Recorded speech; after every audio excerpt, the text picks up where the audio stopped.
अस्सलाम वालेकुम साथियों, आप तमाम दोस्तों का और साथियों का एक बार फिर से स्वागत है हमारे इस चैनल में।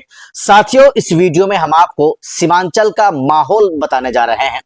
सीमांचल एक ऐसा सीमांचल है जहां पर मुसलमानों का दबदबा है और जहां पर लगभग सभी विधानसभाओं को अगर देखेंगे 24 के 24 विधानसभाओं में तो तकरीबन आधे से ज्यादा विधानसभाओं में मुसलमानों का दबदबा है। मुसलमान जब चाहे जिसको चाहे विधायक बना सकता है, जब चाहे जिसको चाहे विधायक की कुर्सी से उतार सकता है। उसी सीमांचल के बारे में हम आपको एक समीकरण बताने जा रहे हैं। सीमांचल में ओबीसी का दबदबा 2015 से कम था, लेकिन 2020 में आप सबों ने देखा सीमांचल के लोगों ने ओवैसी के 5 विधायकों को जिताकर बिहार विधानसभा भेज दिया। लेकिन अब यानी इसी साल और हाल ही में 2 महीने के अंदर जब बिहार में विधानसभा का चुनाव होने जा रहा है, होने वाला है, तो उसमें ओवैसी साहब पूरी मजबूती के साथ यानी ऑल इंडिया मजलिस इत्तेहादुल मुस्लिमीन पूरी मजबूती के साथ चुनाव लड़ने की तैयारी में है, चुनाव लड़ने के फिराक में है।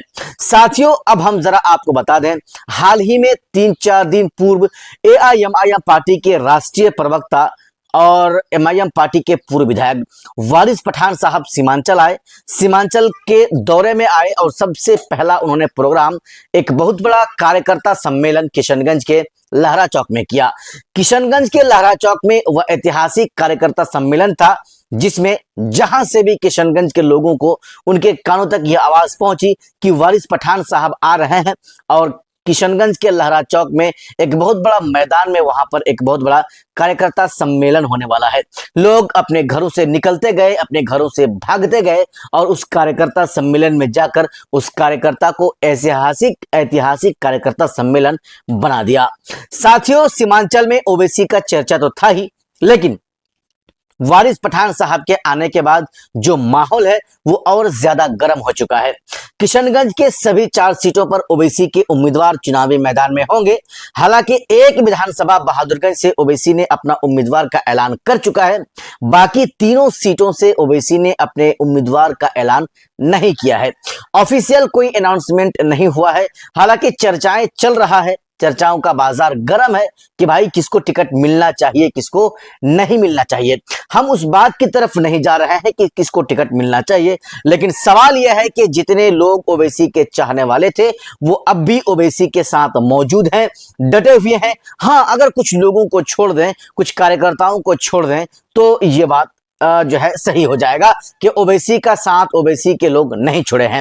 लेकिन उन तमाम विधायकों के चले जाने के बाद एक जो आवाज निकल रही थी कि भाई साहब ओवैसी कमजोर हो गए, एमआईएम पार्टी कमजोर पड़ गई सीमांचल में, लेकिन वो चीजें अब नजर नहीं आ रही है। सीधे तौर पर अगर मैं आपको बताऊं तो साफ तौर पर ये चीजें अब सामने आ रही है कि भाई साहब जिस तरह से 2020 में सीमांचल के लोगों ने किशनगंज, पूर्णिया और अररिया के लोगों ने 5 विधायकों को जिताया था और जिताकर बिहार विधानसभा भेजा था, उससे कहीं कई गुना एनर्जी के साथ लोग फिर से 2025 में ओवैसी के उम्मीदवार को जिताने की कोशिश कर रहे हैं। और जहां जहां ओवैसी के उम्मीदवार चुनावी मैदान में होंगे वहां वहां ओवैसी को कामयाबी और जबरदस्त कामयाबी मिलेगी। इस फिराक में कार्यकर्ता लग चुके हैं। साथियों, अगर मैं आपको जाहिरी तौर पर और सीधे शब्दों में कहूं तो सीमांचल के 24 सीटें हैं, उन तमाम के तमाम यानी 24 सीटों पर ओवैसी का उम्मीदवार तो चुनावी मैदान में होगा ही, लेकिन आधे से ज्यादा ऐसी सीटें हैं जहां पर ओवैसी के उम्मीदवार को कामयाबी मिलने जा रही है।